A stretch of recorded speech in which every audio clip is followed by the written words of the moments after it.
Trop bon, trop bon. J'adore. Bon, faut qu'on commence à se parler parce que sinon... Zéro question.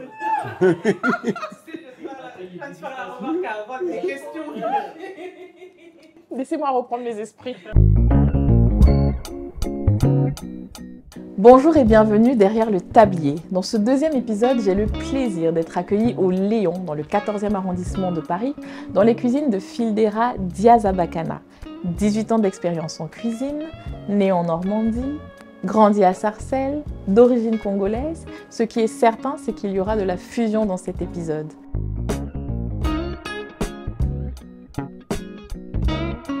Le Léon fait partie des cuvées 2023 Table Gourmande de Go et Mio. C'est une adresse discrète, efficace et savoureuse. Et c'est avec beaucoup de bonne humeur qu'on est revenu avec Fildera sur son parcours et sa vie de chef. Je vous laisse découvrir.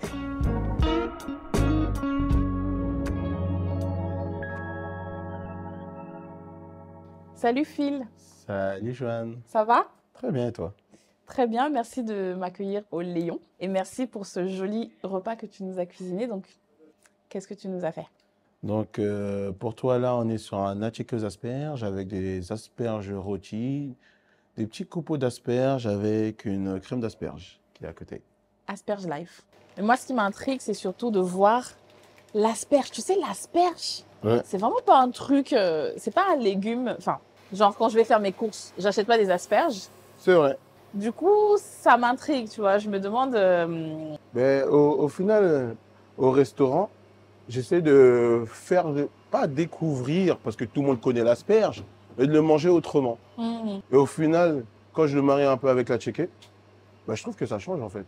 Ouais, Il y a des j'ai gens, hâte de voir ça. ah ben, on est là pour ça. Je tiens à préciser que je ne suis pas végane, donc on va partager.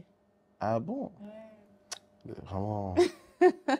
S'il faut, on va partager. Non, on va partager. Qu'est-ce que tu as dans ton assiette? Et ben pour moi, c'est un quasi de veau avec des épices composées un peu de sous-marin, avec une purée de petits pois, au gingembre, petits pois frais, asperges et pis de blé et un petit jus corsé. Ça a l'air trop bon.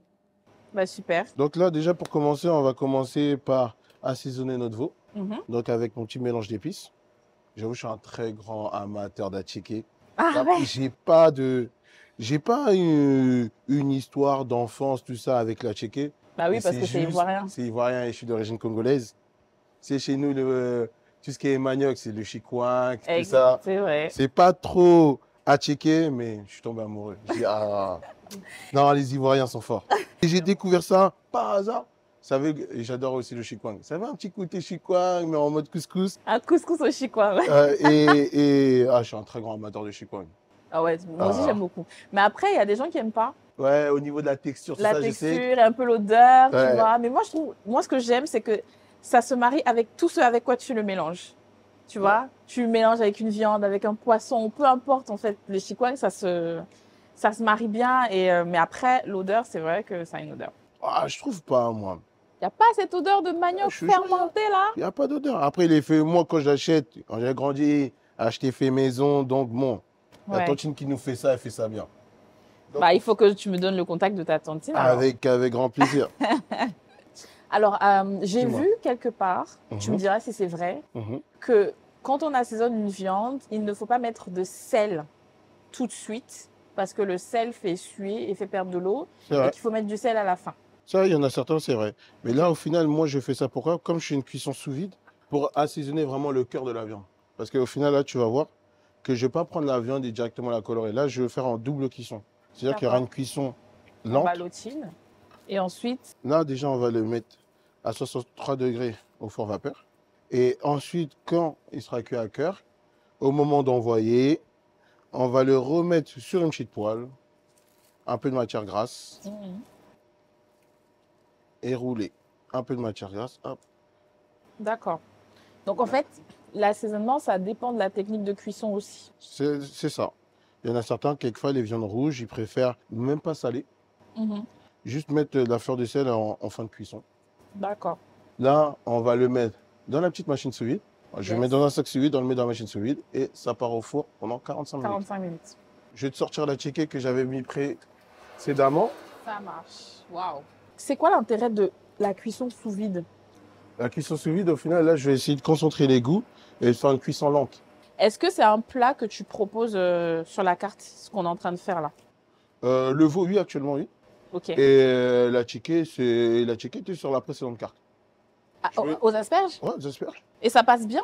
Comment? Ouais. Parce que Les clients, ils kiffent? ah ben. Mais au final, c'est ça. Et tu peux y aller, on les miette, un Comme peu ça? comme un couscous.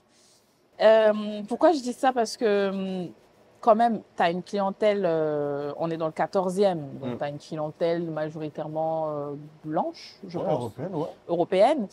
Et c'est pas forcément, enfin, tu vois, la tchéké, c'est vraiment, c'est pas comme la banane plantain, tu vois, tout le monde kiffe la banane plantain parce que c'est sucré, c'est machin. La tchéké, pour le coup, ça peut être très clivant. Ah, pas Et du donc, tout. eux. Et tu sais que je vais te dire un truc, c'est mon plat végétarien. Il y a des gens qui sont là végé, tout le monde le mange et personne n'a eu quelque chose à redire.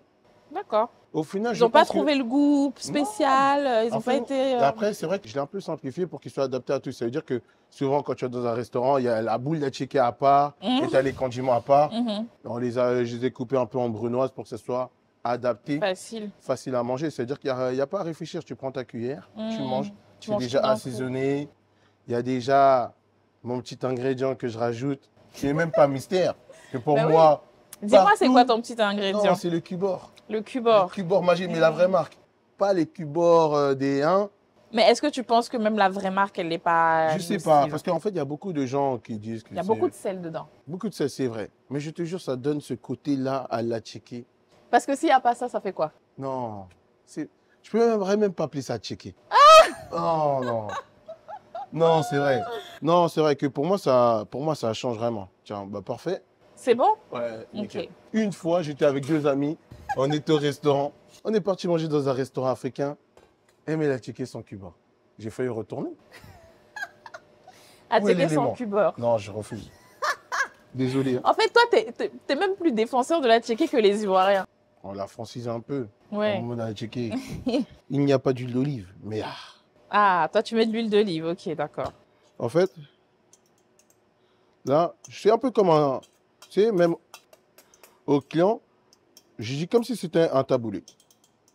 Ah, en vrai, c'est comme un taboulé. Hein. Enfin, c'est du couscous au C'est du final. couscous au final. Sauf à l'africaine.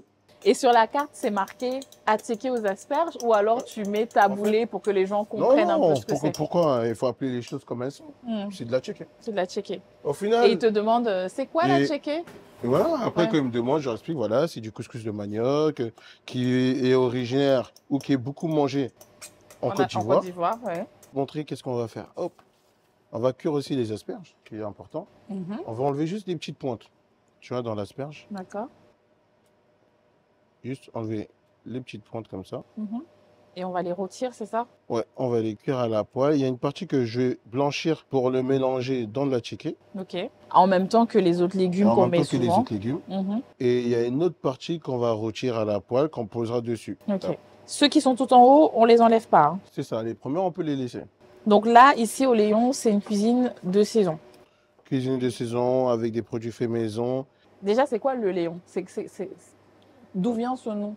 Le Léon, en fait, le Léon, c'est un sentier qui traverse la forêt pour découvrir des nouveaux horizons. En fait, là, c'était en fait l'idée de découverte.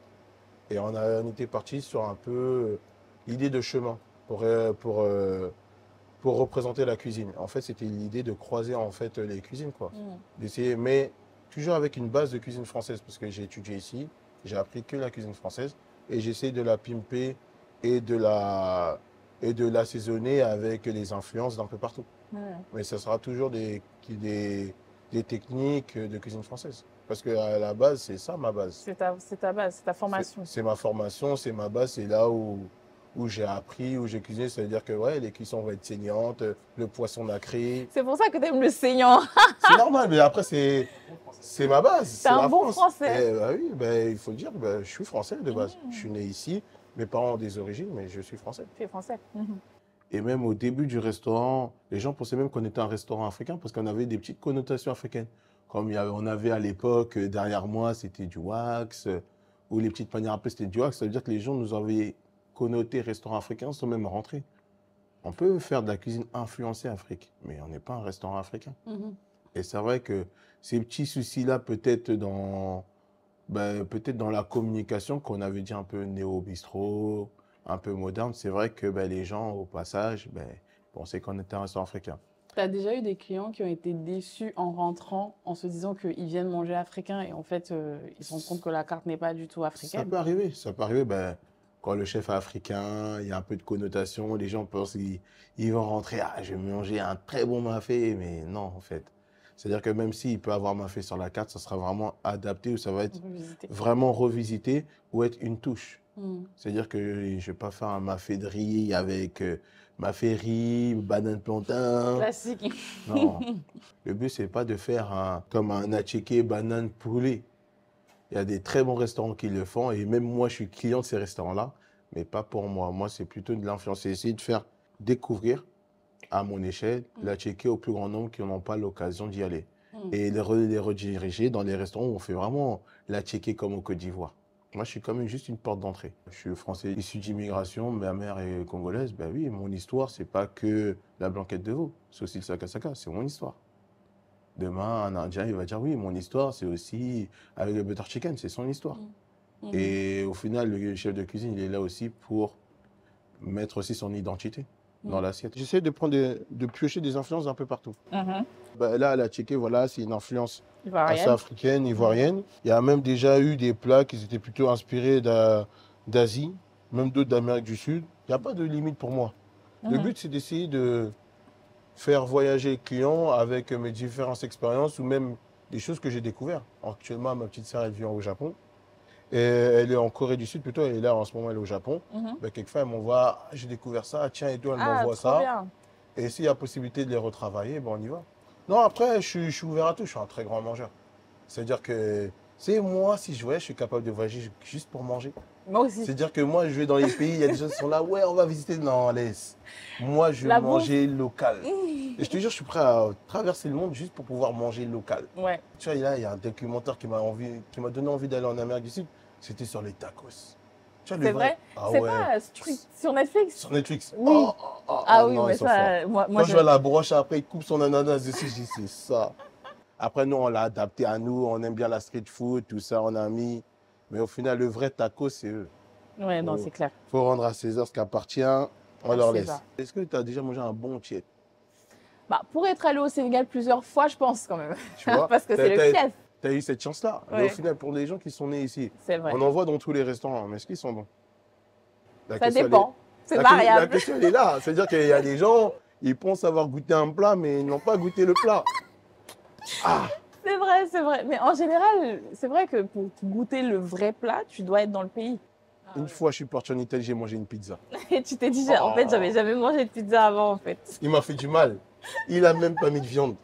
C'était tellement bon. Ça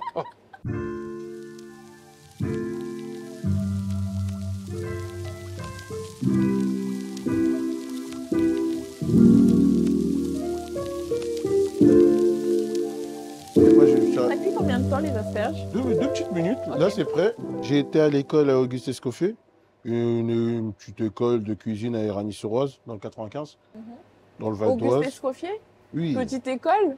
Après, non, il y a deux écoles. Oui. Non, il y a des écoles. Peut-être toi, tu pensais du risque. Non, c'était une école en banlieue. C'était une bonne école, hein. Sincèrement, on a bien été formés. Tu as fait quoi? 3 ans? C'est un CAP? C'est quoi? Bac pro. Bac pro cuisine, 3 ans. Mon premier boulot, c'était au Pétrus. Au Pétrus? Ouais, c'était un restaurant dans le 17e arrondissement. Je fais 2 ans là-bas. Je commence, c'est mon premier boulot. Commis.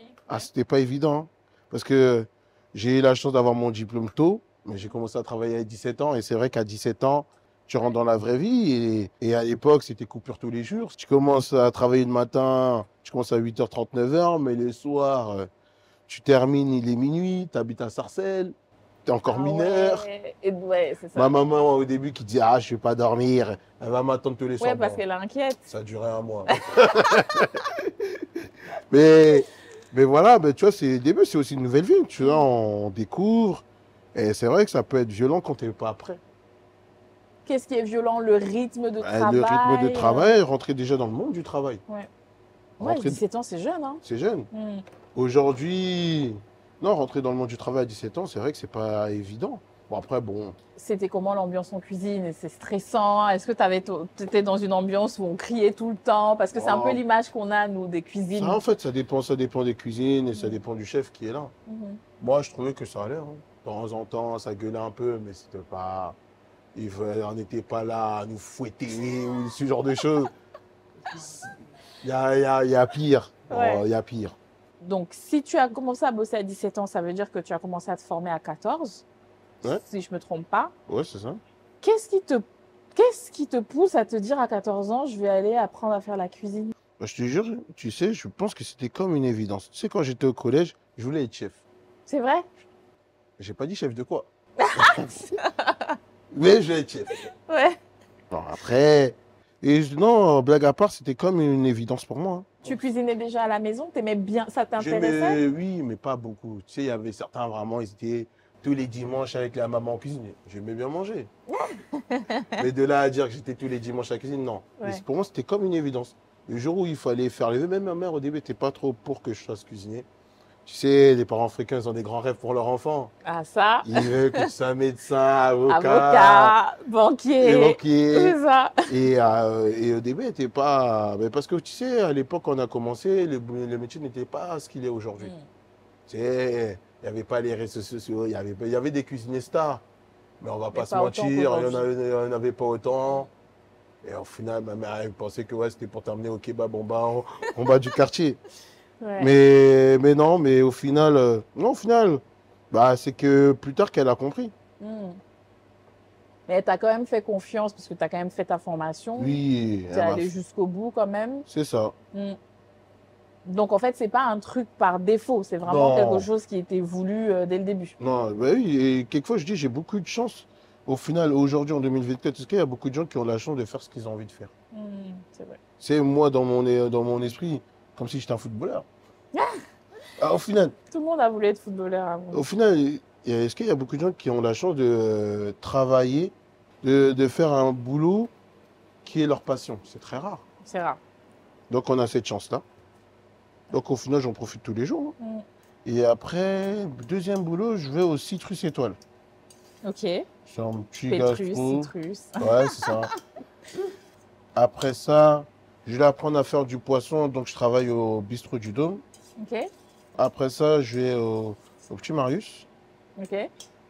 Et après ça, là, je suis chef de partie. Après ça, j'ai l'opportunité d'aller dans un hôtel en tant que premier chef de partie à l'hôtel Montaigne. Et après, j'évolue là-bas.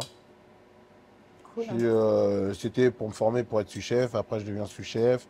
Et j'ai l'opportunité, pour moi, c'est une opportunité, c'était même pas prévu de base. Le chef part, les patrons m'aiment bien, et on me propose le poste comme ça, qu'au début, je voulais refuser. Et il me dit, bah, pourquoi tu refuses? Tente et tu vois. Et là, c'est quel resto là? Et là, je suis au restaurant de l'hôtel Montaigne. Ok. Au final, l'aventure de chef commence un peu comme ça. Par un malentendu, au final.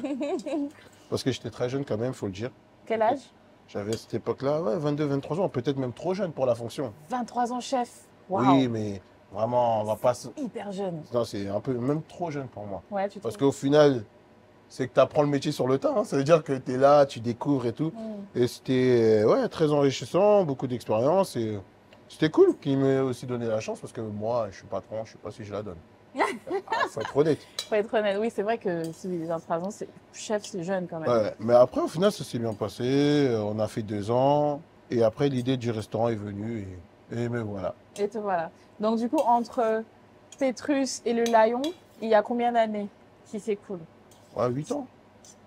Ouais, t'as bien roulé ta bosse hein, quand même. Oui, quand même. T'as ouvert le Lion en 2017. C'est On ça. en a déjà parlé. T'étais jeune, t'avais 25 ans. 25 ans, j'imagine que quand tu ouvres un resto à cet âge-là, avec 0 expérience, t'as dû faire des erreurs. Après, en fait, pour moi, l'expérience que tu as en tant que chef n'est pas la même expérience que tu as en tant qu'entrepreneur. C'est-à-dire que quand tu es chef, bon voilà, tu cuisines, tu as ton boulot, mais être entrepreneur, c'est différent. C'est-à-dire qu'il y a des sujets et des aspects même du business que tu ne vois pas quand tu es juste employé, chef de cuisine. C'est-à-dire que la réalité, c'est que quand tu es entrepreneur, c'est ton argent qui sort. C'est ça. plus l'argent du patron, bon, ça c'est cassé, il faut acheter. Tu regardes même pas la facture, tu dis, bon, faut acheter. Mm. Après, quand tu es entrepreneur, c'est vrai que tu es novice. Au final, tu es novice dans le métier et tu tombes sur des gens qui sont quelquefois pas très sympas, pas très cool. Ben, ils voient que tu es jeune. Si tu fais pas attention, tu peux te faire escroquer sur des petites choses comme ça. Ou, tu sais, je me rappelle quand on avait ouvert un restaurant, moi et mon associé, on s'est dit, mais tout coûte 1000 euros, quoi. Tout ce qui passait, c'était toujours 1000 euros. On s'est dit, oh, c'est grave, mais ouais, ben, c'est ça. On en apprend tous les jours. Après, aujourd'hui, on apprend sur le tas. Hein. Donc là, on a mis Au tous final, nos légumes. c'est vrai qu'on parlait, et j'ai continué à avancer. Mais au final, Non, ne t'inquiète pas. le petit à checker. Donc, au final, il est là. C'est très coloré, j'adore. Ouais. C'est trop beau à voir. T'as rajouté un peu. On a, au lieu de mettre oignon, bon là, il y a de l'échalote. Tu as des petites tomates en dés. Tu as un peu de poivron. Rouge. C'est ça, un peu de poivron jaune. Tu as les asperges. Mon cuba. Le cubord, le fameux. Alors là, franchement. Ah oui, parce que là, mais au final, tu sais, souvent quand tu vas au restaurant, on te met un petit cubord à l'unité comme ça, à côté, planté dans la tchéké. Bon, moi, pour que ça soit. Ouais, c'est ça. On le Regarde, met. on va faire quelque chose. Tu vas goûter avant et après. Ok. Parce que quand le avant-après, c'est important. Alors, à checker, partie 1, sans cubord. Merci. C'est pas salé, donc oui. La magie. Tu vois, c'est le cube magie, mais on l'appelle aussi la magie. On les met bien. Mais c'est vrai que ça a beaucoup de goût. Même sans sel. Le but, c'est de manger. Tu vois, là, tu les mets bien. Il fait comme, là, c'est qui? C'est Salbé. Salbé, tu vois. Là, on va goûter. On va réajuster. On va... S'il faut en rajouter ou pas. Moi, je suis pas la bonne personne parce que je suis pas trop sel. Wow. On peut y aller. C'est salé! Je tiens à préciser que je ne suis pas du tout d'accord avec cette histoire de 2 cubords, d'accord? Non. Là, on va Je pas me mettre. désolidarise. On va pas mettre complètement. 2 cubords. On va pas mettre 2 Tu cubords. vas mettre combien? Non, on va mettre Un la cubord et demi. non, même pas. Parce que ça, normalement, le cubord, c'est 2 petits. Mhm. Moi, j'ai mis un pour le moment. J'ai goûté. Mais je vais rajouter un peu de la magie. Je Est-ce que ne tu vois? suis pas du tout Non, mais tu vois, favorable. non, il faut avoir des goûts francs. Tu vois? Le sel, c'est bien aussi. Non, il faut avoir des goûts francs. Tu vois, faut qu'on sente un peu le truc. Là, on y est. Vraiment. Ouais, c'est bon. Rajoute plus rien là. Ah, Sinon, ça t'inquiète sera pas. trop salé. Non, t'inquiète pas, ça va bien se passer. Tu veux remettre? Non, non, là, ça va. Là, ça va. Là, ça va. Ok, Là, ça va. ça va. Mais tu vois, là, il y a le goût. Et après, maintenant, on va essayer de le repaniser un peu. Mhm. Donc, avec ça, on va mettre 2-3 petits morceaux d'asperges rôties. Mhm. Une petite crème d'asperges qu'on va verser sur le côté. Mhm. Et mes petites tagliatelles d'asperges par-dessus. Ça a l'air trop bon. Alors, je commence. Vas-y. Donc, je verse ma crème d'asperges, c'est Voilà, ça, hein? un peu sur la tchéké. À checker asperges. On va voir ce que ça donne. C'est très solennel comme moment. Je te laisse me dire qu'est-ce que tu en penses. Ouais. Alors, je commence déjà par la checker. Je vais prendre l'asperge après, mais... J'aime bien le contraste entre la checker qui est bien assaisonnée et la douceur de la crème d'asperges. Je trouve que ça fait un contraste hyper intéressant. Et là, ce que je vais faire, c'est que je vais rajouter donc du coup les asperges rôties.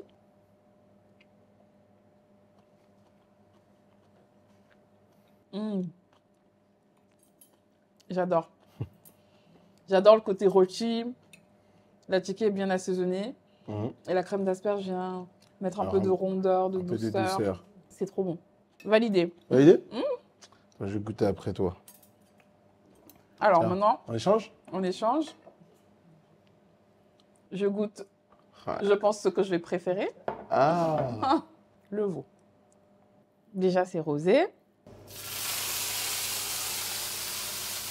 Obligatoire. Obligatoire. Obligatoire. On va manger, mais ça sera rosé, cuisson rosé. Hein? Ok, d'accord. Très bien. C'est vrai qu'il y a des gens qui sont là à point, tout ça. À point. Moi, je suis team bien à point, cuit. j'avoue. Non, pas bien cuit, parce que je trouve que bien cuit, tu perds un peu la saveur de la viande, je suis d'accord. Ce qui est sûr, saignant, c'est pas possible pour Mais moi. si, Je peux pas. un jour tu viendras, je te Accro. ferai ça, tu me diras merci. Saignant? Moi, la viande, jamais. Non, tu me diras merci. Là, pour le coup, je pense que mon ouverture d'esprit Non, t'inquiète pas. trouve sa limite. Non, il n'y a aucune limite. Si je n'y pense pas au sang, ne pense pas à tout ça. Mets juste dans la bouche et ferme les yeux. Ça va bien se passer. Bien se passer. Un Congolais qui aime saignant, ça, Non. j'ai jamais vu. C'est ça. Non, non, mais en fait, Un le Congolais goût- qui aime saignant. Non, c'est pas le Congo, c'est pas une histoire de pays. C'est C'est une une histoire histoire de de quoi? viande. La viande, c'est saignant. Oh non.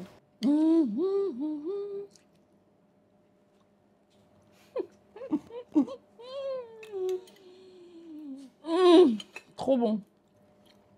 Le veau. Trop bon. J'aime beaucoup. En fait, je préfère. À point. Moi, je suis team à point. Je sais pas si c'est parce que j'aime la viande.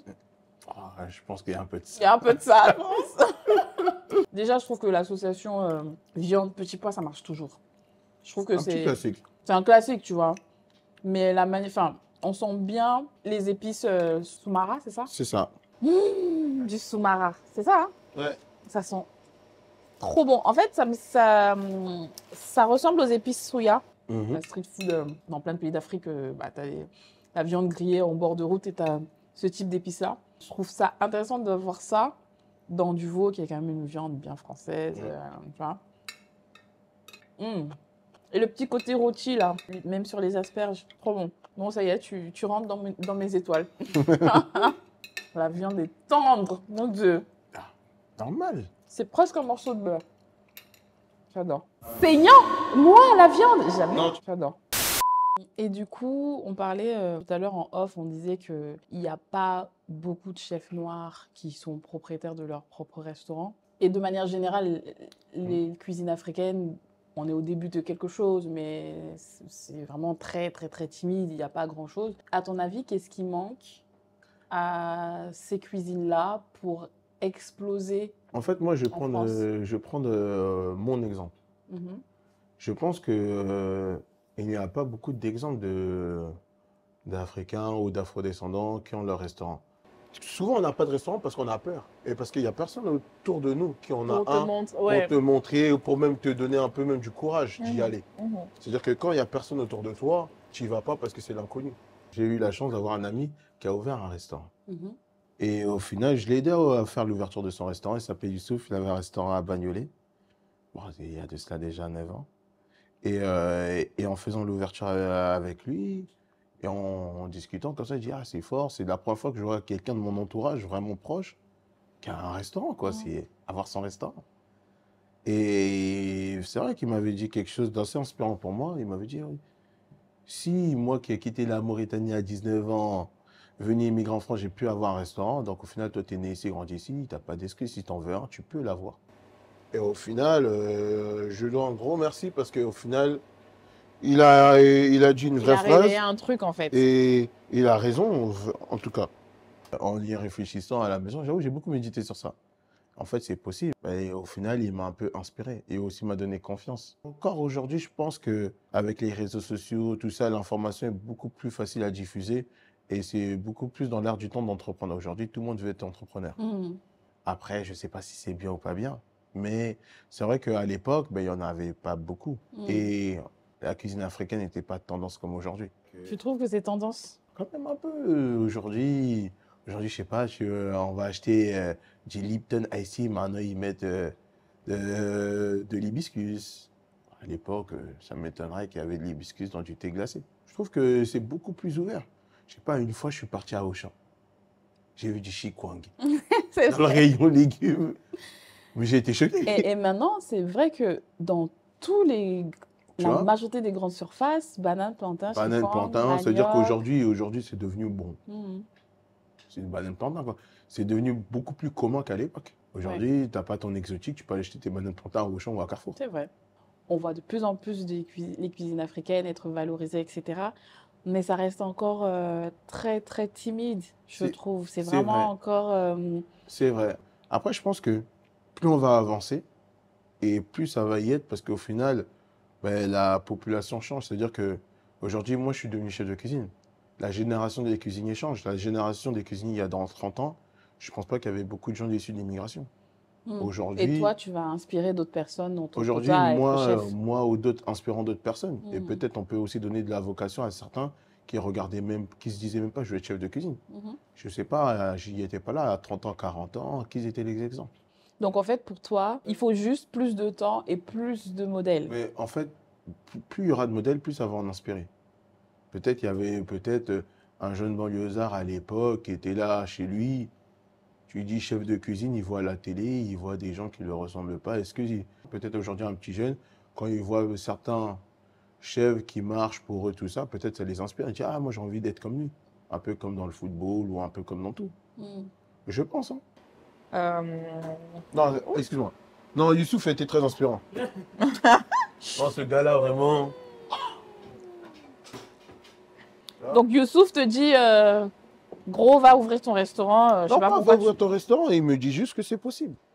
Est-ce qu'il y a des chefs qui t'inspirent? Au niveau cuisine, au niveau de leur vécu, au niveau de leur histoire. Au niveau de tout. C'est-à-dire, est-ce que leur manière de cuisiner t'inspire? Est-ce que leur parcours t'inspire?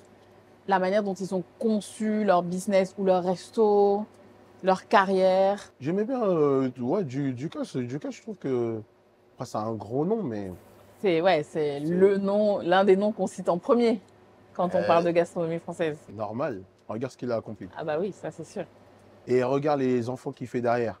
Quand je dis les enfants, c'est-à-dire les chefs qu'il a mis en avant, qu'il a formés, qui sont là aujourd'hui. C'est. Toi, t'aimerais avoir une carrière comme ça, à la Ducasse? Non, parce que j'ai jamais été vraiment dans la course aux étoiles. Tu sais, quand au début on rêve, au final, non. J'aimerais inspirer autant de gens qu'il a inspiré, mais il a été le plus jeune chef 3 étoiles. Tout ça, je ne suis pas là pour faire la course. Ça t'intéresse pas les étoiles? En fait, pour moi, les étoiles, c'est pas que ça m'intéresse pas. Demain, on me la donne, je ne vais pas dire non. Ah, mais c'est ça. Vous voulez venir donner, on accepte, mais je ne vais rien changer.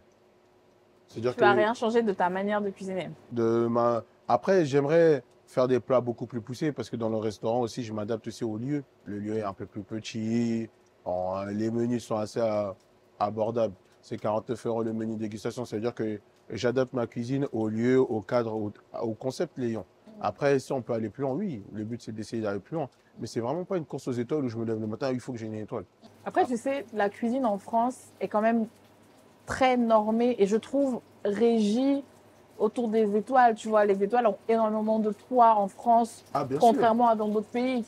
Donc, du coup, à un moment donné, un cuisinier, tu te dis, bah, c'est quoi l'étape d'après? Quand tu as accompli tout ce que tu as accompli, bah, à un moment donné, il faut aller la chercher, l'étoile. Ah oui. Après, la chercher, ça demande aussi une certaine organisation, des budgets. Il y a un tout.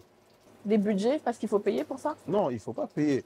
Mais un restaurant étoilé, quand tu vas manger, il y a un certain cadre, il y a un sommelier, il y a une cave. Tout ça, c'est de l'investissement pour recevoir l'étoile. Ouais, c'est un investissement pour avoir l'étoile. C'est un investissement. Et aujourd'hui, moi, j'ai acheté mon restaurant, j'avais 25 ans. Est-ce que j'avais le budget pour avoir un restaurant étoilé? Évidemment. J'aurais bien aimé que non. Ouais. Mais après, aujourd'hui, on grandit, les choses évoluent. Demain, tu me dis dans 10 ans, si je me sens prêt, je me dis que oui, là, je vais aller la chercher. Pourquoi pas? Il y a combien d'étoilés qui ne sont pas viables? Quand je dis, il peut être rempli. Est-ce que qu'il soit rempli, ça te permet de couvrir tes frais à la fin du mois? Ouais, ça, c'est un autre sujet, effectivement. C'est quoi pour toi la qualité essentielle d'un restaurateur pour survivre aujourd'hui en 2024? Quand on a un restaurant, qu'est-ce qu'il faut avoir comme qualité? Déjà bien cuisiner. Oui, bien sûr. Au final, parce que souvent on oublie, mais quand les gens passent le pas de la porte, c'est pour manger.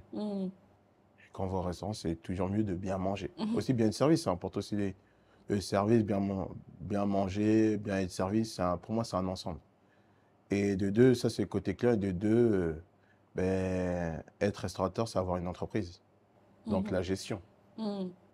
Demain, tu peux bien cuisiner, mais il faut savoir que derrière, il y a le banquier.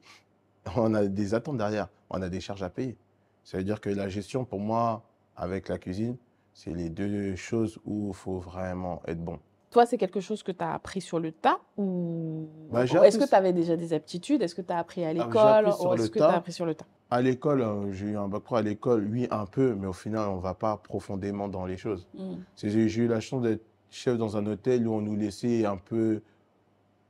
quand même pas mal, beaucoup de faire de tout ce qui était back-office, tout ça. Donc, j'ai pas mal appris et après, c'était sur le temps. Et dans la gestion du restaurant, est-ce qu'il y a des erreurs que vous avez faites aujourd'hui qu'avec le recul, il ne fallait pas faire ou que vous avez corrigé entre-temps? En fait, ce n'est pas des erreurs, c'est que tu sais, quand tu ouvres un restaurant au début, tu es pris par le temps. Ça veut dire que les travaux mettent un peu plus de temps que prévu, c'est-à-dire que tu as moins de temps. Ben, les travaux, tu sais, c'est les aléas un peu d'entrepreneur. C'est-à-dire qu'on avait un plan de com initial qu'on n'a pas pu respecter à cause des travaux qui se sont étendus, ce genre de choses. C'est vrai que il y a des sujets aussi qu'on a un peu négligés par la force du temps, parce qu'on ne va pas se mentir. Ben, en fait, tout ce qui était un peu gestion réseaux sociaux, on s'y est mis très tard. On a voulu le faire par nous-mêmes, mais on s'est aperçu que c'était un métier. En temps normal, les gens ils ont un plan de com pour l'ouverture, ils bastonnent les réseaux sociaux, on y va dans les relations presse. Nous, ça a mis un peu plus de temps que prévu. Mais ça vous a pas empêché d'avoir des récompenses, oui, c'est sûr, mais après ça, c'est avec le temps. C'est-à-dire qu'au début, le problème, c'est que quand tu ouvres ton restaurant, il faut que les gens passent la porte. Mais tu es nouveau. On ne sait pas qu'est-ce que tu proposes, qu'est-ce que tu fais. La restauration, c'est un métier difficile. Et surtout depuis le Covid, tu as de plus en plus de gens. Moi, je sais que j'entends souvent des restaurateurs se plaindre du fait qu'ils n'arrivent pas à trouver trop de candidats, etc. Donc moi, je voulais savoir comment toi, tu fais déjà quel regard tu portes sur ça. Est-ce que tu arrives à avoir des gens qui viennent travailler avec toi? Et comment tu penses comment est-ce qu'on peut maintenir les gens dans le métier aujourd'hui? En fait, moi, j'ai la chance que le restaurant est ouvert que le soir. C'est-à-dire qu'au final, pour mes employés, ils ont une demi-journée. C'est-à-dire que oui, ça va être de 16h à minuit. Ils n'auront pas la coupure comme j'étais jeune à l'époque. Tu commences à 8h, tu finis à 15h, tu reprends à 18h pour finir à 23h.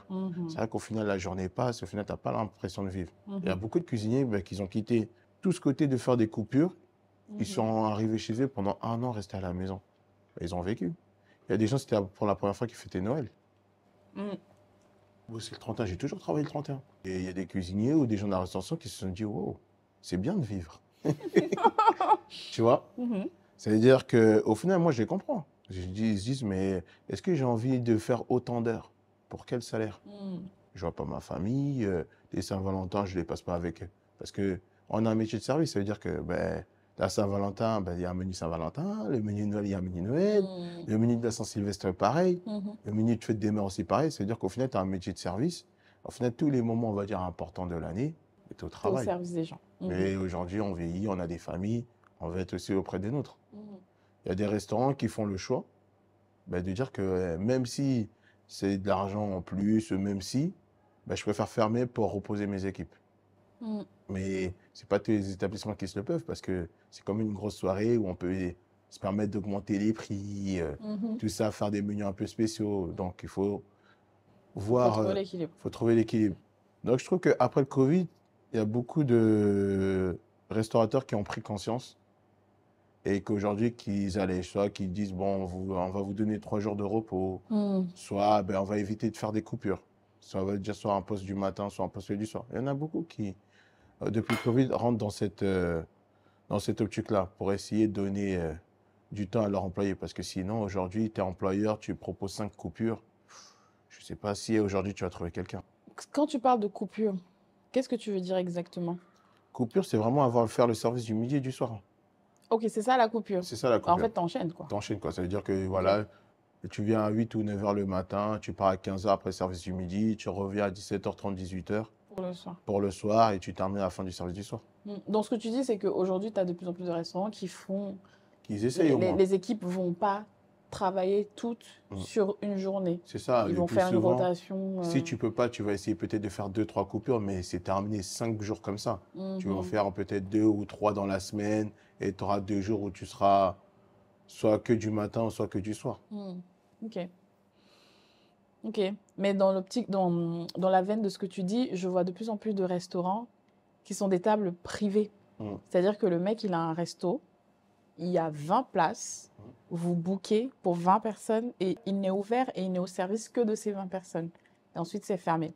J'en ai vu 2-3 comme ça dernièrement et je pense que dans la veine de ce que tu dis, ça devient une tendance en fait où la restauration va être un peu repensée. Mais il faut, parce qu'au final, je pense que faire à l'époque, tu viens dans un petit restaurant, tu fais midi soir sur 5 jours, c'est épuisant, c'est lourd sur le temps. Et je trouve que c'est bien aujourd'hui. Moi, j'ai la chance, on n'est ouvert que le soir, parce qu'on s'est aperçu qu'au final, le soir, ça collait beaucoup mieux à l'image du restaurant. Donc, nous, on n'a pas ce problème-là. C'est-à-dire que chaque employé qui vient, il travaille que le soir, il a toutes ses matinées. On est ouvert 5 jours par semaine, donc on n'a pas ce problème-là. Mais c'est vrai que faire midi et soir, même nous, on prend de l'âge aujourd'hui, même moi, à mon âge. Parce qu'il y a les enfants, il y a tout ça. Non, c'est vrai que c'est plus compliqué aujourd'hui. Ok. Merci beaucoup, Phil. Je t'avoue que moi, j'ai hâte de terminer mon assiette. Mais ouais, c'était très sympa et on se dit à bientôt. À bientôt, avec grand plaisir.